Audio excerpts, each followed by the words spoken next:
Bonjour, aujourd'hui, l'Île-de-France vient de voter son 4e plan régional de santé environnementale. C'est le 4e du nom, mais c'est le premier qui est piloté directement par la région et ça marque l'implication forte de notre région, de notre majorité, de notre présidente sur cette thématique essentielle. Ce plan compte 53 actions, mais je ne vais vous en parler que de 4 principales. La première, c'est la pollution de l'air. Pourquoi ?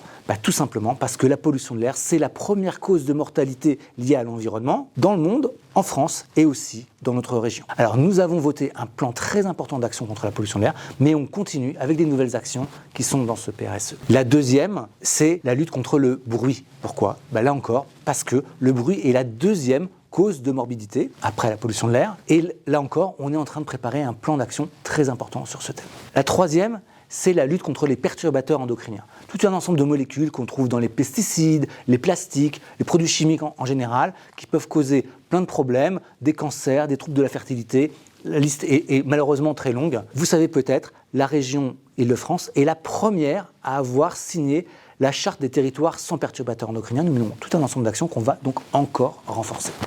Et puis, la quatrième action que je voudrais citer, c'est celle qu'on appelle One Health, en anglais, c'est une seule santé, et c'est toutes les connexions entre la biodiversité animale et végétale et la santé humaine. Alors, par exemple, les moustiques porteurs de maladies, mais ça peut être les rats, les punaises, mais c'est aussi l'impact positif de la biodiversité, et ça inclut donc une action très forte que porte la région pour la renaturation des espaces urbains, pour mettre du vert dans les villes, parce que c'est en fait très utile pour la santé de toutes et de tous. C'est ainsi que ce 4e PRSE va contribuer à améliorer notre cadre de vie à toutes et à tous, et à faire que donc la santé de chacune et de chacun soit protégée par l'environnement.